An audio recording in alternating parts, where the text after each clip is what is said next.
हाय बच्चों, टॉपिक्स धीरे धीरे आगे बढ़ते हुए आज आपके सामने ये जो चैप्टर लिखा हुआ है ये है बहुत बड़ा। लेकिन मुझे फिर से एक चैलेंज दिया गया है कि कम टाइम में बहुत बड़ी चीज़ें इसकी मुझे एक्सप्लेन करनी है। तो आप लोग एक वादा कीजिए, एक तो आप वीडियो को बहुत जल्दी आगे नहीं ले जाएंगे और निगाहें आपकी वीडियो से हटनी नहीं चाहिए।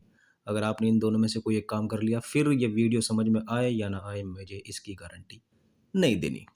तो चैप्टर है alcohol, phenol and ether. Alcohol को कैसे पहचानते हैं ये आपको मालूम है। CHH, क्या नाम है इसका, मीथेन। आपको इस मीथेन से, मीथेन तो है ही, एल्केन भी है। Alkane, methane, ethane, propane, butane, ये सब एल्केन होते हैं। तो मैं एक सबसे छोटा एल्केन उठा रहा हूँ जिसका नाम है मीथेन। इसका एक H हटा देना है और उसकी जगह लगा देना है OH। तो जो फॉर्मूला पहले था CH4, अब क्या हो जाएगा CH3OH। तो मैंने इसको बनाया है किससे, CH4 से। तो ये चीज़ इसका क्या हो गई, डेरिवेटिव। डेरिवेटिव वर्ड किसके लिए लगता है, जो बनते हैं किसी चीज़ से। जैसे दूध से दही बनती है तो दही दूध का क्या हो गया, डेरिवेटिव। इसी तरीके से मैंने इसको इससे बनाया है तो ये इसका डेरिवेटिव है। और कैसा, हाइड्रोक्साइल डेरिवेटिव। या हाइड्रोक्साइल ही बोलता, हाइड्रोक्साइल डेरिवेटिव किसका, मीथेन का। तो हाइड्रोक्साइल डेरिवेटिव आप किसी भी एल्केन के बनाओगे वो लास्ट में बन जाते हैं अल्कोहल। तो अल्कोहल की डेफिनेशन भी यही है। एक चीज़ और, जब भी मैं आपको कोई चीज़ बोलूँगा, किसी सेंटेंस को बोलूँगा किसी चीज़ के लिए, आप लोग उसको वीडियो को पॉज करके ज़रूर लिखना, अगर आप लोग मेरे साथ नोट्स बना रहे हो। क्लियर। तो hydroxyl derivatives of alkane are known as alcohols, ये इसकी डेफिनेशन है। क्लियर। देखो ये रहा CH4। आपने क्या किया, इसका एक OH को, एक H को हटाने के लिए आप OH लेकर आ गए, तो ये क्या बन गया, CH3OH। यही है अल्कोहल। क्लियर। ठीक उसी तरीके से ये बेंजीन है C6H5। इसके अंदर भी आपको एक हाइड्रोजन हटाना है, किस चीज़ से, OH से। क्या बन जाएगा, C6H5OH। ये फिनोल है। ईथर के लिए आपको क्या करना होता है, इसको मैं बताऊं। देखो इसकी मैंने अलग वीडियो बनाई हुई है, टेंशन मत लो, सब कुछ मेरे ऊपर जिम्मेदारी है। तो आप लोग मुझे सुनते चले जाओ। ईथर को ऐसे पहचानते हैं, ऑक्सीजन के एक साइड में एल्काइल, दूसरी साइड में भी एल्काइल। और अगर इसके अंदर एक साइड H आ गए तो ये अल्कोहल हो जाता है। और अगर आपने इस H की, इस R की जगह बेंजीन लगा दिया C6H5, तो C6H5 को मेरे भाइयों बहनों ऐसे भी लिखते हैं, ऐसे AR का मतलब है एराइल। बेंजीन को एराइल भी बोलते हैं। और ये क्या बन जाएगा, OH। ये फिनॉल है, ये ईथर है, ये अल्कोहल है। क्लियर। तो फिलहाल तो मैंने OH को लगाया है एराइल से, ये एराइल अल्कोहल। OH को लगाया है मिथाइल से, मिथाइल अल्कोहल। OH और भी चीज़ों से लग सकता है। इसके लिए आपको मेरे YouTube चैनल पर सर्च करना होगा इस वीडियो को, trick to learn vinyl, allyl और बहुत सारे। इनको आपको ये चीज़ लिखनी है या ये चीज़ आपको लिखी हुई दिखाई देगी मेरे यूट्यूब चैनल पर, इसको जाकर देख लेना। आपको क्लासिफिकेशन समझ में आ जाएगा अल्कोहल का। जैसे दो तो क्लासिफिकेशन में अल्कोहल में पढ़ा चुका हूँ, एराइल अल्कोहल, मिथाइल अल्कोहल, क्योंकि ये ग्रुप हैं। इसी तरीके से विनाइल अल्कोहल, एलाइल अल्कोहल। ये विनाइल एलाइल क्या है, ये ग्रुप है जिसको आपको मेरे यूट्यूब चैनल पर जाकर देखना होगा। इसके लिए ये लिंक है। तो मैं तो ऐसे ही शॉर्ट फॉर्म में काम चलाऊंगा, ठीक है, क्योंकि मेरा मेन पर्पस है मेथड ऑफ प्रिपरेशन और केमिकल प्रॉपर्टी एक्सप्लेन करना। बाकी ये साइड की चीज़ें हैं, इनके लिए मैं आपको बीच बीच में बताता रहूँगा। आपको ये चीज़ यूट्यूब चैनल पर जाकर देखनी पड़ेगी। अब आता है मेथड और मेथड्स ऑफ प्रिपरेशन। मैं कितने तरीके से अल्कोहल को बना सकता हूँ। ठीक, सबसे पहला तरीका है फ्रॉम एल्कीन। हम एल्कीन से बना सकते हैं अल्कोहल। और एल्कीन का फॉर्मूला क्या होता है, जब कार्बन से कार्बन के बीच डबल बॉन्ड हो जाता है। ये देखिए, CH3 double bond CH2 plus H2O।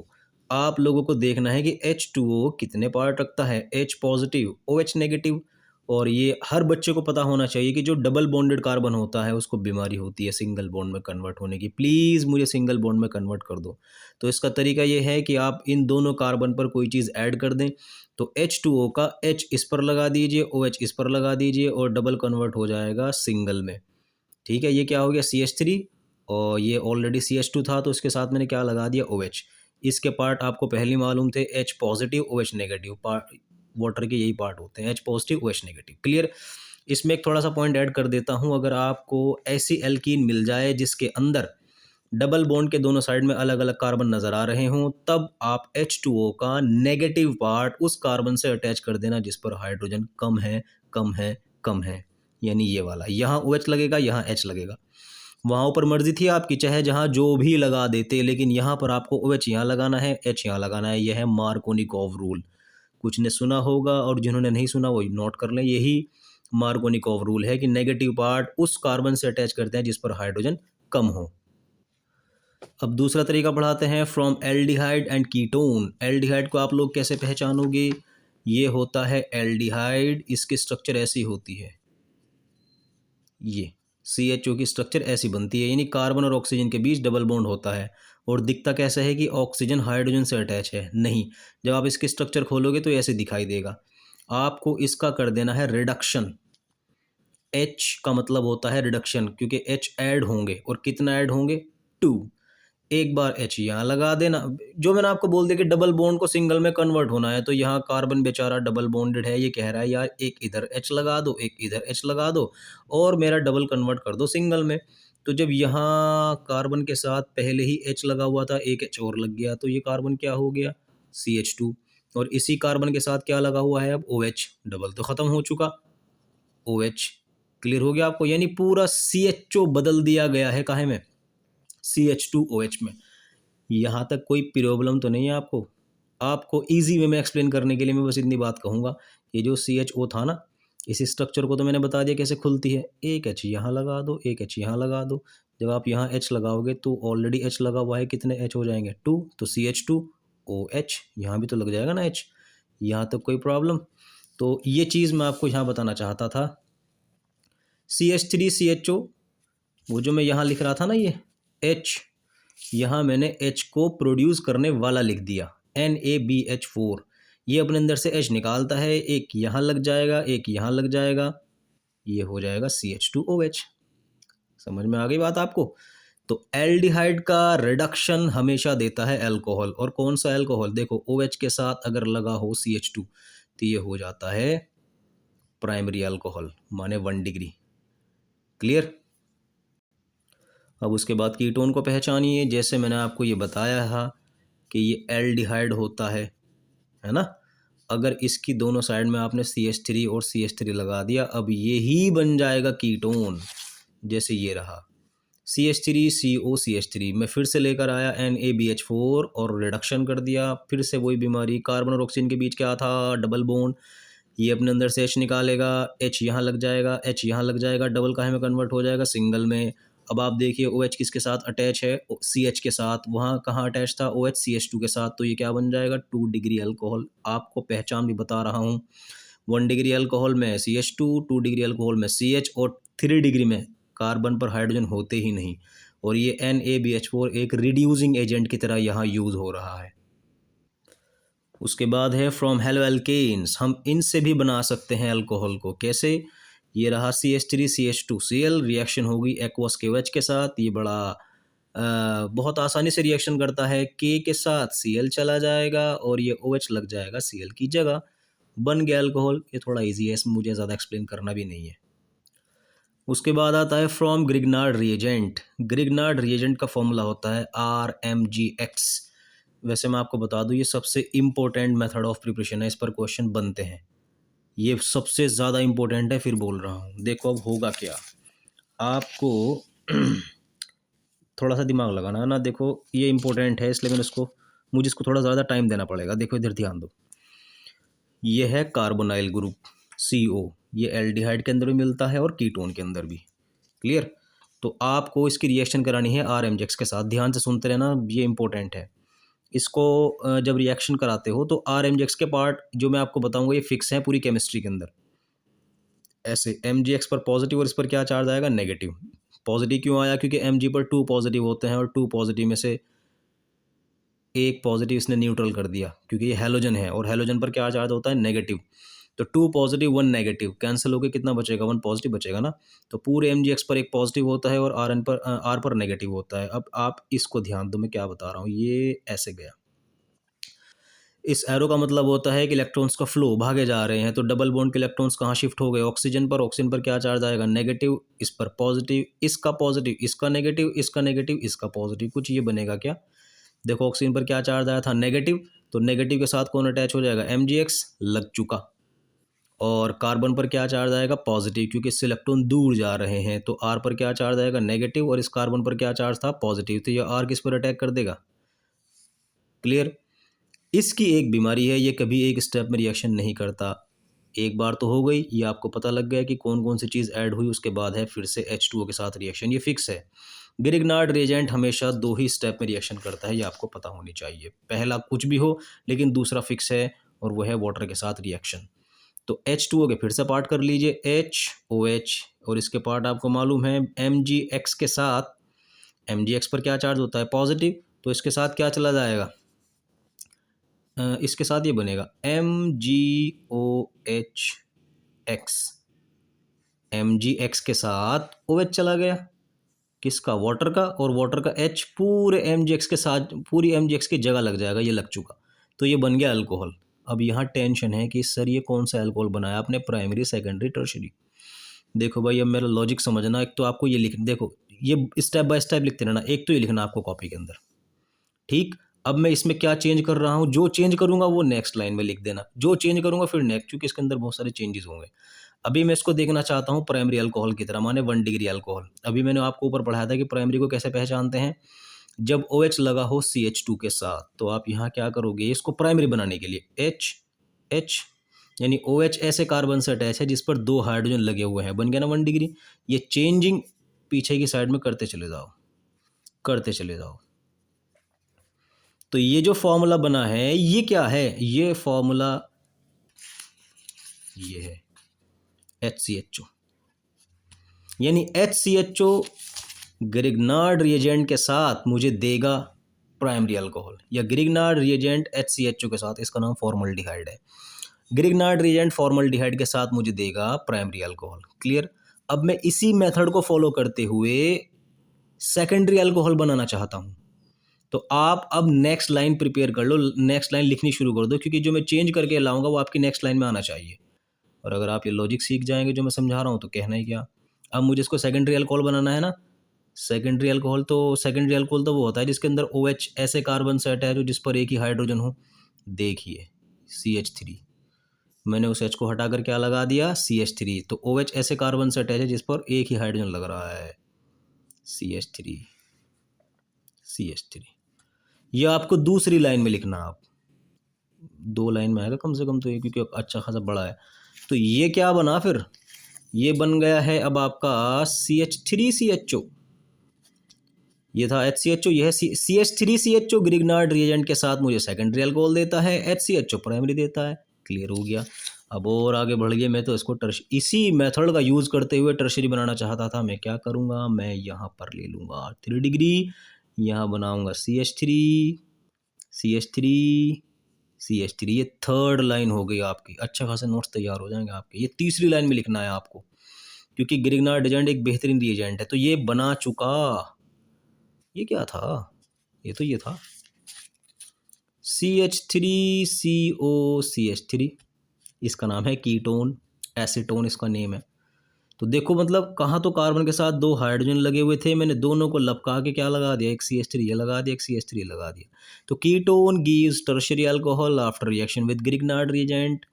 Acetaldehyde gives secondary alcohol with Grignard reagent, and formaldehyde gives primary alcohol. आपकी आसानी के लिए मैंने यहाँ पर लिख दिया है प्राइमरी। ये क्या देगा आपको? Primary alcohol. ये क्या देगा? Secondary alcohol. ये क्या देगा? Tertiary alcohol. कैसे देगा मैं आपको एक्सप्लेन कर चुका। अगर आपको ये बात CH3 से समझ में आनी बंद आ गई हो तो वीडियो को पीछे ले जाकर फिर देख लेना। तो ये बहुत अच्छा तरीका है। इन सब के साथ कॉमन आया है कौन? Grignard reagent. इसके साथ ग्रिग्नार्ड रिएजेंट ही तो रिएक्शन कर रहा था, तो इसलिए मैंने यहाँ लिखा है फ्रॉम ग्रिग्नार्ड रिएजेंट। क्लियर? अब मेरे पास ग्रिग्नार्ड रिएजेंट के बाद आता है मेथड ऑफ प्रिपरेशन, किससे? फ्रॉम कार्बोक्सिलिक एसिड, जिसका फॉर्मूला होता है COOH। इसके साथ आपने CH3 लगा दिया तो इसका नाम हो जाएगा एसिटिक एसिड। तो CH3COH। LiAlH4 एक ऐसा बेहतरीन रिड्यूसिंग एजेंट है जो आपका COOH डायरेक्ट कन्वर्ट कर देता है CH2OH के अंदर। ये डायरेक्ट कन्वर्ट करता है कहाँ है, मैं CH2OH के अंदर। इस पूरे के पूरे को बदल दिया गया है CH2OH के अंदर। ये भी अल्कोहल बन गया। तो ये आपका पांचवा तरीका हो गया। और अब जो सिक्स्थ आ रहा है वो भी इंपॉर्टेंट है और थोड़ा सा टफ है, जैसे ये था ना ऐसा ही सिक्स्थ होगा। आपका जो सिक्स्थ मेथड है वो है हाइड्रोबोरेशन ऑक्सीडेशन। हाइड्रोबोरेशन, देखो ये शन का मतलब होता है एडिशन। वाटर ऐड हो रहा है, हाइड्रेशन, हाइड्रोजन ऐड हो रहा है, हाइड्रोजनेशन। तो हाइड्रोबोरेशन कौन ऐड होगा, BH3। BH3 ऐड होता है। और BH3 के पार्ट कुछ ऐसे होते हैं, BH2 पॉजिटिव और H नेगेटिव। हालांकि H पर पॉजिटिव होता है, लेकिन बोरोन को बीमारी है इलेक्ट्रॉन देने की, तो ये इलेक्ट्रॉन को लूज कर देता है और उसको हाइड्रोजन ले लेता है। क्लियर। तो BH3 के पार्ट ऐसे होते हैं। तो हाइड्रोबोरेशन का मतलब है BH3 का एडिशन, लेकिन किस पर, इस पर ध्यान रखो। CH3 CH double bond CH2, इसकी रिएक्शन हुई BH3 के साथ। BH3 के पार्ट आपको मालूम है जो मैंने पढ़ा दिए, BH2 पॉजिटिव H नेगेटिव। भाई अभी आपको थोड़ी देर पहले बोला था कि नेगेटिव पार्ट उस कार्बन से अटैच होता है जिस पर हाइड्रोजन कम होते हैं, मार्कोनिकोव अभी थोड़ी देर पहले आया था। तो BH3 का नेगेटिव पार्ट माने H इसके साथ अटैच कर दीजिए और बाकी जो बचेगा वो इसके साथ, और आपका डबल कन्वर्ट हो जाएगा सिंगल में, जैसे अभी ऊपर मैं बकवास कर रहा था। तो आपका आंसर कुछ ऐसे आ रहा है क्या, ये वाला CH3 CH2 BH2। देखो क्या था BH3, लेकिन क्या रह गया BH2। तो BH2 में से एक H कहाँ चला गया, यहाँ गया ना, क्योंकि ये पहले क्या था CH, अब क्या हो गया CH2। तो ये डबल काहे में कन्वर्ट हो गया सिंगल में, क्योंकि इसकी भरपाई के लिए H आ गया और इसकी भरपाई के लिए BH2। ये आपका कंपाउंड बन गया। और ये तमीज़ से तसल्ली से नहीं बैठता, ये कहता है कि मेरे पास एक अभी दो हाइड्रोजन और हैं, मैं फिर से रिएक्शन करना चाहता हूँ। तो CH3 single bond CH double bond CH2, फिर से रिएक्शन होगी, फिर से BH2 का H निकलेगा और अटैच हो जाएगा ऐसे कार्बन से जिस पर हाइड्रोजन कम है।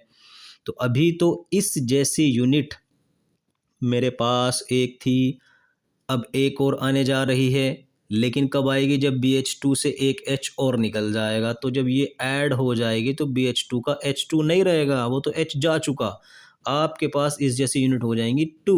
तो CH3 CH2 होल ट्वाइस। और यहाँ कौन रह गया BH, क्यों, वो बेचारा H निकल चुका ना। लेकिन ये अब भी चैन से नहीं बैठ रहा, यार मेरे पास अब भी एक H और है, तो मैं तो एक और इलेक्ट्रॉन मैं तो एक बार और रिएक्शन करूँगा इसके साथ। तो CH3 सिंगल फिर आ गया, CH3 CH double bond CH2। अब यहाँ से फिर एक H निकल कर इसके साथ अटैच हो जाएगा, ये CH2 हो जाएगा और इसका डबल सिंगल में कन्वर्ट हो जाएगा। ये CH2 फिर से अटैच हो जाएगा बोरोन के साथ। तो बोरोन का H निकल कर यहाँ आ गया, जो बोरोन की वैलेंसी इनकम्प्लीट हुई उसकी भरपाई करने के लिए पूरी यूनिट फिर से ऐड हो जाएगी। तो ये 2 से क्या हो जाएगा, ये 2 से हो जाएगा 3। देखो कमाल की बात, कहाँ तो बोरोन के साथ 3 हाइड्रोजन लगे हुए थे, अब बोरोन के साथ 3 ये चीज़ लग चुकी, क्योंकि हर बार बोरोन अपना H निकाल रहा था। क्लियर। अब आपका यहाँ तक हुआ है हाइड्रोबोरेशन, उसके बाद है ऑक्सीडेशन। H2O2 की मदद से हम इसका ऑक्सीडेशन करते हैं, क्योंकि H2O2 एक बेहतरीन ऑक्सीडाइजिंग एजेंट है। ये ऑक्सीडेशन कर देता है इनका। एक H2O2 के अंदर कितने OH हैं, 2। अब कितने OH हो गए, 6। तो उन 6 में से 3 इसके साथ अटैच कर दीजिए, ये रहा BOH होल थ्राइस, ये OH 3 आ गए। और इसके अंदर थे कितने, 6 में से 3 यहाँ यूज़ कर ले, 3 लगा दीजिए इस पूरी यूनिट के साथ, कुछ ऐसे CH3 CH2 OH, और यहाँ क्या लग जाएगा 3। बोलो बात समझ में आई या नहीं, ये 3 बन चुका। तो कितने OH यूज़ हो चुके, 3 यहाँ पर, 3 यहाँ पर। तो ये था पूरा हाइड्रोबोरेशन ऑक्सीडेशन। अब हुआ, अगर आप यहाँ तक लिखोगे ना तो ये हाइड्रोबोरेशन होगा, और आगे तक ले आओगे hydroboration oxidation. Clear. Methods of preparation के बाद आपकी आती है फिज़िकल प्रॉपर्टीज़। मैंने पूरी बुक के लिए एक ऐसी वीडियो बनाई है जिस पर सारे केमिकल कंपाउंड की फ़िज़िकल प्रॉपर्टीज़ कंप्लीट हो जाती है अगर वो कंपाउंड ऑर्गेनिक हैं। तो आप लोग फिज़िकल प्रॉपर्टीज़ में टाइम मैं भी ख़राब नहीं करने का, आप भी ख़राब मत करना। इसकी आप वीडियो देख लें जब आपको टाइम मिलेगा। वीडियो में आपको देखना है factors affecting acidity and basicity of organic compound, ये वीडियो का टाइटल है, आप इसको देख लेना जब भी आपको टाइम लगेगा। Clear. Basicity and acidity, sorry यही, अरे यार गलत हो गया, सॉरी, फिजिकल प्रॉपर्टीज़ में ये लिखा हुआ है common physical properties of organic compound, गलती होगी, सॉरी, ठीक है, ये common physical properties of organic compound, ये वीडियो में आपको जाकर देखना है। उसको देखते ही आप लोग अल्कोहल की फिजिकल प्रॉपर्टीज़ लिख देंगे। फिजिकल प्रॉपर्टीज़ के बाद आता है केमिकल प्रॉपर्टीज़। केमिकल प्रॉपर्टीज़ के अंदर सबसे पहली केमिकल प्रॉपर्टी है एसिडिटी, इसकी मैंने वीडियो बनाई हुई है। क्लियर। एसिडिटी की मैंने वीडियो बनाई हुई है और इसकी भी एक कॉमन वीडियो है। वो अब जो मैं आपको बोलना था ना, पहले गलत हो गया था, वो सेंटेंस यहाँ है, factors affecting the acidity and basicity of organic compound, ये वीडियो का टाइटल है, ये देखना। ठीक है। दूसरा ये भी आप सर्च कर सकते हो, acidity and basicity of organic compounds. वैसे आप मेरे यूट्यूब चैनल पर जाओगे ना तो ये लिखा हुआ है, दिखाई देगा आपको, ये पढ़ते ही आपको इसकी एसिडिटी क्लियर हो जाएगी। बाकी मैं आपको पूरा बता दूं, जितने भी अल्कोहल्स हैं एसिडिक होते हैं नेचर में, लेकिन अल्कोहल की एसिडिटी घटती बढ़ती रहती है। कौन से फैक्टर्स हैं जो ये बदतमीज़ी करते हैं, इसके लिए आपको वीडियो पर जाना पड़ेगा भाई, ये तो करना पड़ेगा आपको काम, ये क्योंकि ये शॉर्ट वे में जब ही रिवाइज करा सकता हूँ जब आप इसको फॉलो करेंगे। अगर मैं सारा चैप्टर कराऊंगा 2 दिन में भी कंप्लीट नहीं होगा ये। तो एसिडिटी क्लियर हो गया, अल्कोहल्स और एसिडिक इन नेचर लिख लेना सेंटेंस। दूसरी केमिकल प्रॉपर्टी, वैसे अल्कोहल की ज़्यादातर केमिकल प्रॉपर्टीज़ बिल्कुल उल्टी हैं मेथड्स ऑफ प्रिपरेशन की। देखो ये तो आपका मेथड ऑफ प्रिपरेशन था ना, ये वाला जो मैंने आपको समझाया था स्टार्टिंग में। देखो मैं क्या कर रहा हूँ, आप लोग दिमाग लगाना, अब आपका भी टाइम बचेगा, मेरा भी। देखो मैं आपको केमिकल प्रॉपर्टी एक पढ़ा चुका, एसिडिटी, दूसरी केमिकल प्रॉपर्टी से, और आगे जो केमिकल प्रॉपर्टीज आएंगी उसको सुनो।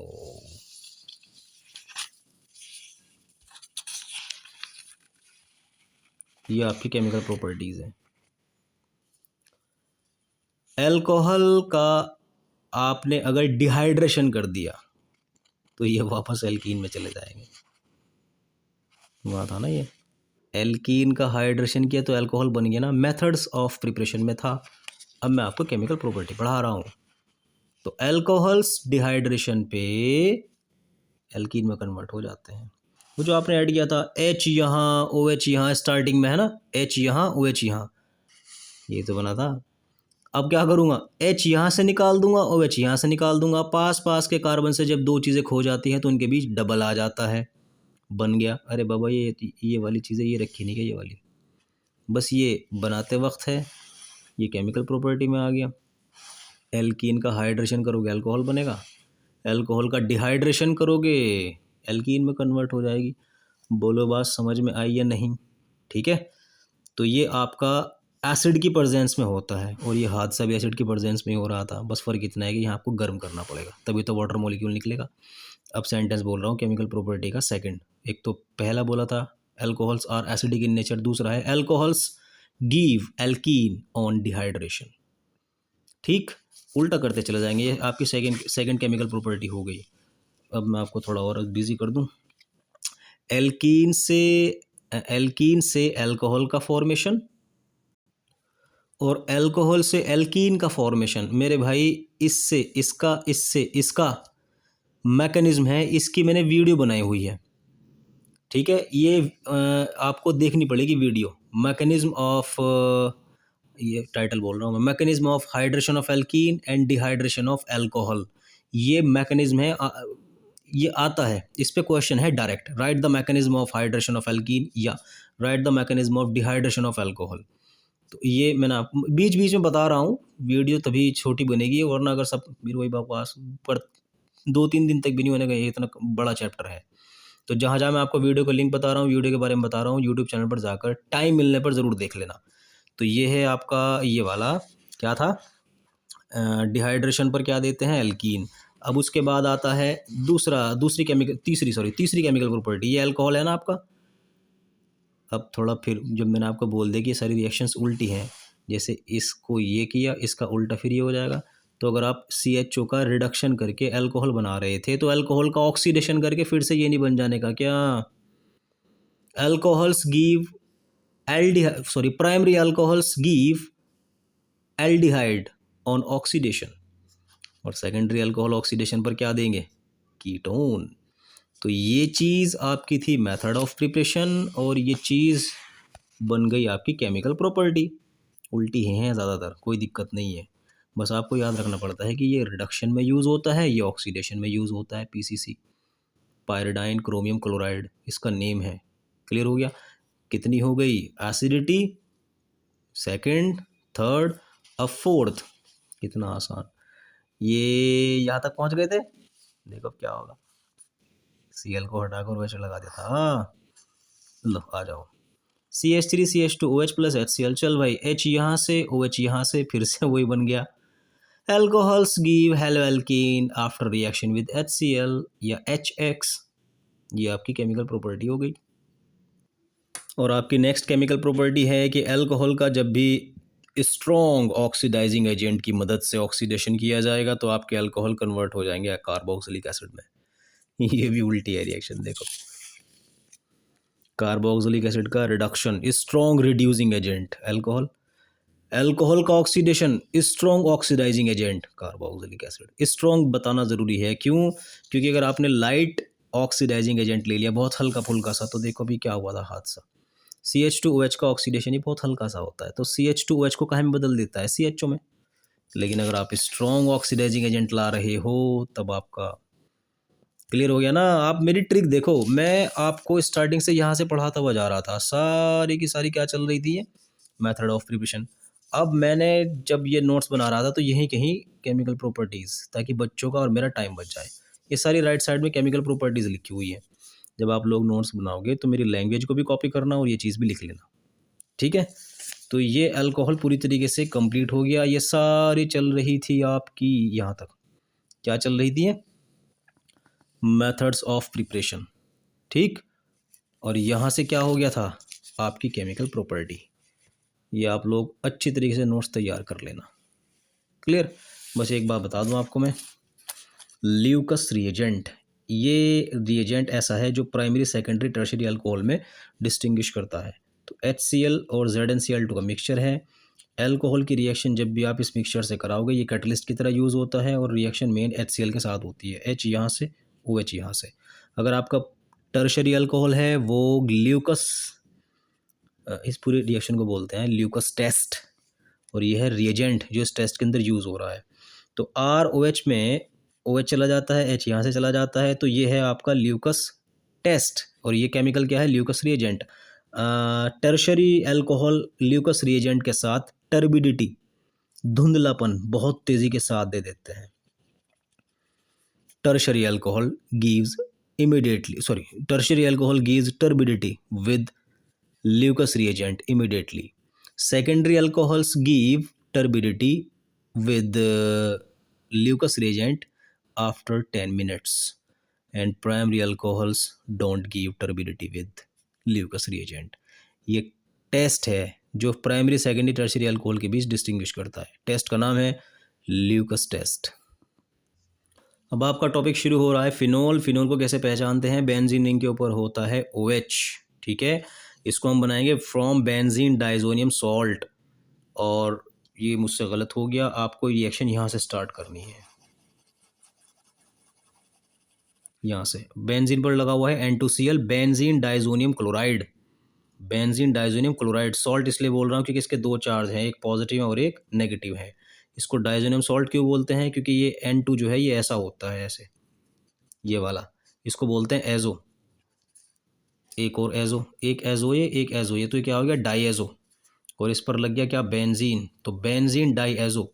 आप इसके साथ Cl लगा दीजिए, इस पर पॉजिटिव इस पर नेगेटिव। जिन पर पॉजिटिव चार्ज होता है उनके लास्ट में क्या लगाते हैं? EM। तो benzene diazonium chloride. Clear हो गया आपको? तो इसकी ख़ास बात है कि जब भी आप इसकी रिएक्शन किसी के साथ भी कराओगे तो ये हमेशा N2 बाहर निकल जाता है, नाइट्रोजन गैस बनकर बाहर निकल जाएगा ये बाहर। बचा क्या? Cl H2O के पॉजिटिव पार्ट के साथ अटैच हो जाएगा, क्या बन जाएगा? HCl। बेचारा क्या रह गया? H2O का सिर्फ OH रह गया, वो बेंजीन के ऊपर लग जाएगा, ये बन गया आपका फिनोल। क्लियर हो गया? फिनोल बनाने का तरीका आपके सामने मैंने रख दिया कि जब भी आप बेंजीन डाइजोनियम क्लोराइड का हाइड्रोलिसिस करो, benzene diazonium chloride gives phenol on hydrolysis. Clear? एक हम बना सकते हैं हम बना सकते हैं फ्रॉम क्यूमीन, इससे भी हम फिनॉल बना सकते हैं। क्यूमीन का फॉर्मूला क्या होता है, बेंजीन के ऊपर लगा हुआ है CH3 ये लगा हुआ है, इसको बोलते हैं आइसोप्रोपाइल बेंजीन भी, इसलिए मैंने यहाँ क्यूमीन का नाम भी लिख दिया आइसोप्रोपाइल बेंजीन। इससे कैसे बनेगा, ये रखा हुआ है आइसोप्रोपाइल बेंजीन, बेंजीन के ऊपर आ गया है CH3 रिएक्शन किसके साथ, ऑक्सीजन के साथ। देखो भाई क्या होगा, ये जो CH3 है ये रखा हुआ है, और जो ये वाला CH3 है ये भी तो इस कार्बन से अटैच है, वो मैंने ऊपर लगा दिया। तो इस कार्बन और H के बीच जो सिंगल बॉन्ड था अब उसमें गैप आ जाएगा, और गैप किसकी वजह से आएगा, ऑक्सीजन के मॉलिक्यूल की वजह से। तो यहाँ भी ऑक्सीजन, यहाँ भी ऑक्सीजन, वरना अच्छा खासा H किसके साथ जुड़ा हुआ था, कार्बन के साथ। ये बन गया है cumene, cumene hydro peroxide, cumene hydro peroxide. Peroxide इसको बोलते हैं जिसमें ऑक्सीजन के बीच सिंगल बॉन्ड आ जाता है, इसको पैरोक्साइड बोलते हैं।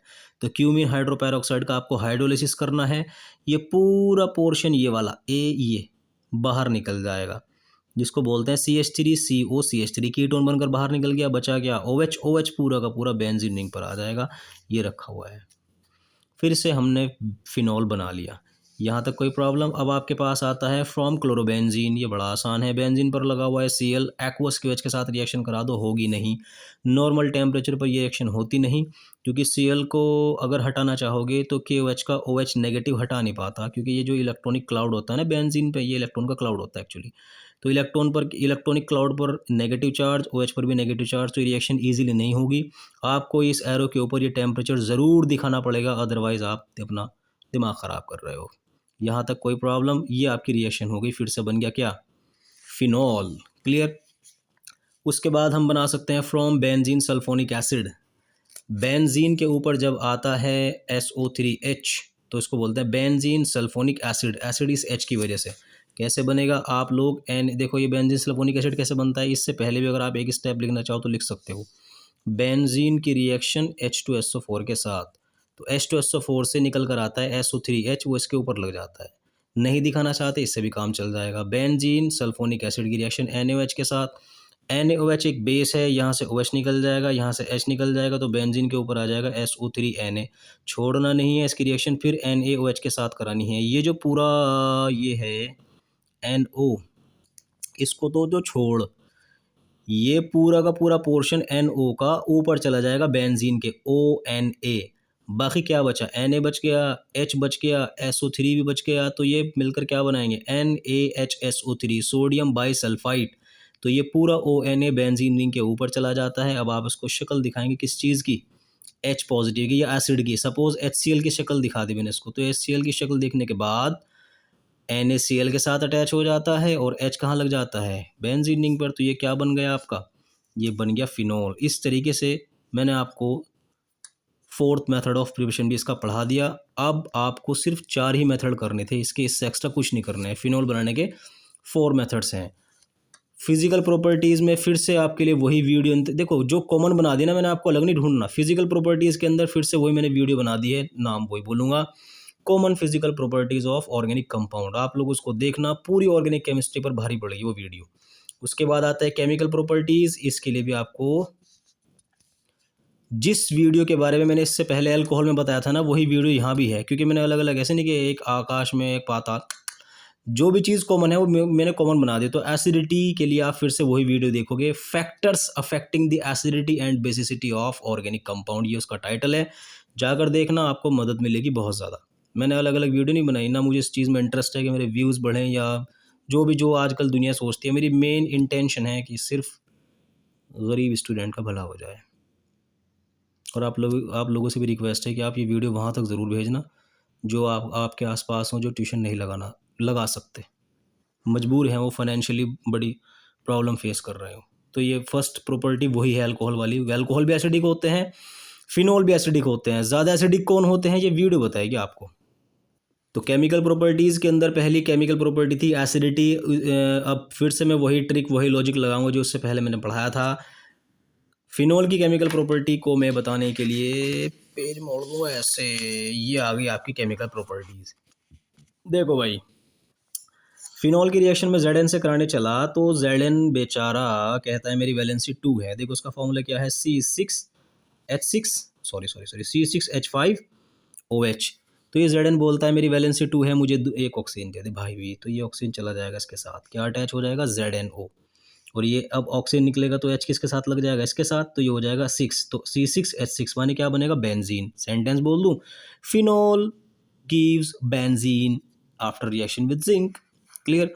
अब आपका क्वेश्चन आता है कि फिनोल का ऑक्सीडेशन क्या होगा। फिनोल ऑक्सीडेशन पर ये वाला कंपाउंड देता है जिसका नाम है, देखो भाई, ये बेंजीन है, इसके अंदर ये एक कीटोन ये लगा हुआ है, एक कीटोन ये लगा हुआ है, इसको बोलते हैं क्यूनोन। क्यूनोन, ऑन तो लग रहा ना कीटोन के लिए, बट कौन सी बेंजीन में है ना, तो बेंजो। कौन से एक दूसरे से पैरा पोजीशन पे है ना, पैरा, पैरा बेंजो क्यूनोन इसका नाम है, इसका नाम है para benzoquinone. Phenol gives para benzoquinone on oxidation. ठीक है। उसके बाद केमिकल प्रॉपर्टी आती है एक ये वाली, इसको भी आपको पढ़ना पड़ेगा। ये ट्रिक मेरी जान लो कितनी अच्छी बनाई मैंने, उधर से लेकर आया मेथड ऑफ प्रिपरेशन, अब आगे चल पड़ा केमिकल प्रॉपर्टी। तो ये आपको एक नेम्ड रिएक्शन करा रहा हूँ मैं, Kolbe reaction, कोलबेज reaction. Clear.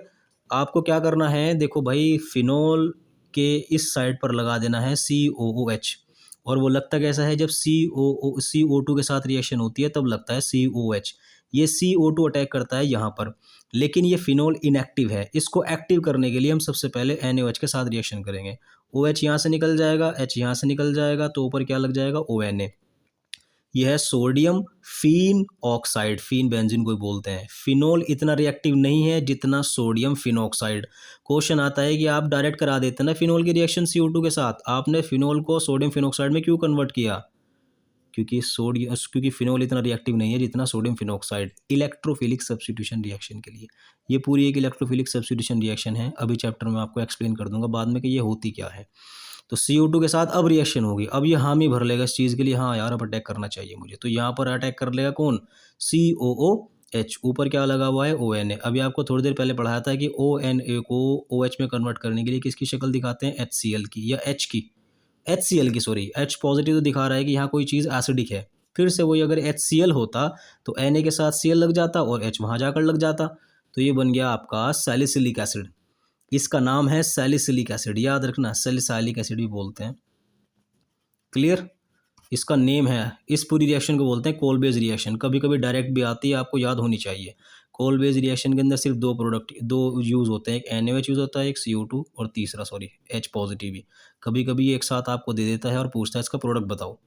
Clear. तो phenol gives Kolbe's reaction as follows, कहकर नीचे रिएक्शन लिख देना। इसकी कोडिंग है, आपको बता दूं कोलबे रिएक्शन की। देखो ये क्या है, को का मतलब क्या हो गया, CO2 माने COO, ये को नहीं हो गया, को, और को कहाँ है, ये रहा। ठीक। अब ये क्या है, ओल माने फिनोल, तो फिनोल की रिएक्शन किससे कराई आपने, को से, क्या बना है ये, कोल बेस, एस का मतलब हो गया सैलिसाइलिक एसिड। लो सारी कोडिंग इसी के अंदर आ गई। को की रिएक्शन CO2 की रिएक्शन फिनोल के साथ कराने पर बनेगा सैलिसाइलिक एसिड। ये मेरी कोडिंग थी, आप लोगों के पास अगर कोई आसान ट्रिक है तो आप लोग उसको भी यूज़ कर सकते हो। उसके बाद अब एक और नेम्ड रिएक्शन आ रही है, यहाँ से स्टार्ट होगी वो, ये है आपका फिनोल। फिर से मुझे इस पोजीशन पर किसी चीज़ का अटैक दिखाना है, और अटैक होगा इस बार CHO का, CHO आएगा यहाँ पर, CHO लिखा हुआ है, CHO। ठीक। तो फिर से वही है, जब भी बेंजीन पर अटैक करना होता है तो ये इनएक्टिविटी शो करता है, मैं नहीं रिएक्शन करता यार। तो आप लोग क्या करोगे, NaOH के साथ फिर से रिएक्शन कराओ, OH यहाँ से निकल जाएगा, H वहाँ से निकल जाएगा, बेंजीन पर क्या आ जाएगा, ONA। अब कराइए आप CHCl3 के साथ रिएक्शन, जिसका नेम है क्लोरोफॉर्म, CHCl3। Cl3 में से एक Cl निकल जाएगा और एक यहाँ का H निकल जाएगा, निकला हुआ Cl H के साथ अटैच हो जाएगा, तो यहाँ क्या रह जाएगा, CHCl2, वो अटैक कर देगा इस बेंजीन पर, क्यों, क्योंकि यहाँ से H निकल चुका, ये बन गया CHCl2। अब आपको इसकी रिएक्शन, देखो भाई मेरे पास यहाँ जगह कम थी, इस NaOH को एरो के ऊपर लिख देना आप प्लीज़, ठीक है। तो NaOH को जब मैं ऊपर लिखूंगा तो यहाँ कितने Cl हैं, दो, एक Cl Na के साथ चला जाएगा, दूसरा Cl H के साथ चला जाएगा, तो ये दोनों Cl यूज़ हो गए, बचा यहाँ पर क्या, ऑक्सीजन, इन दोनों Cl की जगह ऑक्सीजन आ जाएगा, बन गया सैलिसिलल्डिहाइड। जहाँ आपने सैलिसाइलिक एसिड लिखा ना, वहाँ ये कट करके सैलिसिलल्डिहाइड लिख देना लास्ट में। ये आपका कंपाउंड है, इस रिएक्शन का नाम है राइमर टाइमन रिएक्शन। देखो ये ऊपर का ONA फिर से OH में कन्वर्ट कर दूंगा H पॉजिटिव की मदद से, तो फिर फिक्स है, ये अपने आप में होता रहता है। Rymer टाइमन reaction, Rymer टाइमन reaction. ठीक है, ये नेम्ड रिएक्शन आपको मैंने करा दी। तो कितनी केमिकल प्रॉपर्टी होगी? एसिडिटी होगी 1 2 3 4 5। सिक्स्थ आपकी केमिकल प्रॉपर्टी आती है इलेक्ट्रोफिलिक सब्स्टिट्यूशन रिएक्शन। लो भैया, आपके आगे इलेक्ट्रोफिलिक सब्स्टिट्यूशन रिएक्शन के लिए एक सेंटेंस मैंने लिख दिया है। C6H5OH यानी phenol gives electrophilic substitution reaction. क्यों देता है? क्योंकि फिनॉल के अंदर बेंजीन है और OH है। बाकी तो यह है कि इलेक्ट्रोफिलिक सब्स्टिट्यूशन रिएक्शन जब भी पॉसिबल है जब बेंजीन रिंग हो, क्योंकि बेंजीन पर होता है इलेक्ट्रॉन का क्लाउड, और इलेक्ट्रॉन के क्लाउड के लिए हमेशा कौन अट्रैक्शन रखेगा? पॉजिटिव, और पॉजिटिव वाले को क्या बोलते हैं? इलेक्ट्रोफाइल। तो पॉजिटिव इस पर अटैक करेगा, यहाँ से H को हटा देगा, H को सब्स्टिट्यूट कर देगा, तो इसका हटना ही वजह बन जाएगी इलेक्ट्रोफिलिक सब्स्टिट्यूशन रिएक्शन। ऐसी रिएक्शन जिसमें सब्स्टिट्यूशन इलेक्ट्रोफाइल के थ्रू होता हो, तो इलेक्ट्रोफाइल आएगा, बेंजीन का H सब्स्टिट्यूट कर देगा और इस रिएक्शन को अंजाम देगा। जब कभी भी इलेक्ट्रोफिलिक सब्स्टिट्यूशन रिएक्शन का नाम आए, ये चीज़ें क्लियर हैं, आपको याद होनी चाहिए, याद होनी चाहिए ये। Nitration, sulphonation, halogenation, alkylation, acylation. Nitration में रिएक्शन होती है HNO3 के साथ, सल्फोनेशन में H2SO4, हेलोजिनेशन में ये, एल्काइलेशन में ये। आप लोगों को इनके पार्ट आने चाहिए। HNO3 के पार्ट ये होते हैं OH negative, NO2 positive, OH negative, SO3H positive. हर एक के पार्ट मैंने सामने लिख दिए। अब आपको जो याद रखना है वो याद रखना है कि हमेशा पॉजिटिव पार्ट ही अटैक करेगा बेंजीन रिंग के ऊपर, बेंजीन रिंग के ऊपर, बेंजीन रिंग के ऊपर। अगर आपने बेंजीन के ऊपर OH लगाकर रिएक्शन करा दी किसके साथ? HNO3 के साथ, तो HNO3 में से कौन अटैक करने के लिए आएगा? NO2 positive. अब आने ये जो फिनॉल की रिएक्शन कराओगे, एक बार NO2 यहाँ लगा देना और एक बार NO2 यहाँ लगा देना। ये पोजीशन होती है ऑर्थो, ये होती है पैरा। आने वाला ग्रुप कौन सी पोजीशन लेगा, ये बेंजीन रिंग पर पहले से ही ग्रुप तय करता है। तो बेंजीन पर लगा हुआ OH ग्रुप आने वाले को ऑर्थो और पैरा पर भेजता है। अगर मैं HNO3 से ना कराकर इससे करा दूं, तो अब इन्हीं पोजीशंस पे पता कौन आ जाएगा? SO3H। बोलो बात समझ में आई या नहीं? यानी ये सारे के सारे अटैक करेंगे, एक बार ऑर्थो पर, एक बार पैरा पर, 2 बार प्रोडक्ट इसके बनेंगे। इसको मैं थोड़ा टाइम ज़्यादा नहीं दूंगा, आपके लिए थोड़ा सा गिफ्ट है इसको। डायरेक्टिव इन्फ्लुएंस, ये मेरी यूट्यूब चैनल पर जाकर देख लेना इसकी वीडियो, आपको ये पूरा पॉइंट क्लियर हो जाएगा। यहाँ तक कोई प्रॉब्लम अगर आपको कुछ समझ में ना आया हो तो ये देख लेना, क्योंकि कम टाइम है, ज़्यादा चीज़ें कवर करनी है। आप लोगों से रिक्वेस्ट है कि आप डायरेक्ट इन्फ्लुएंस मेरे यूट्यूब चैनल पर जाकर देख लेना। अब आता है टॉपिक क्या? ईथर। ईथर की मैंने वीडियो बनाई है, आप लोग यूट्यूब चैनल पर जाकर देख लेना। पूरे 31 मिनट की वीडियो है। अगर मैं इसको यहाँ समझाना शुरू कर दूँ ना, तो जितना आपने टाइम अभी लगा दिया उतना लगा नहीं पाओगे। क्यों? बच्चे लगातार नहीं पढ़ते। तो आप लोगों से रिक्वेस्ट है कि आप लोग इसको भी देखें। अल्कोहल पढ़ा दिया, फिनॉल पढ़ा दिया, ईथर आप इस वीडियो के अंदर देख लेंगे। कंप्लीट।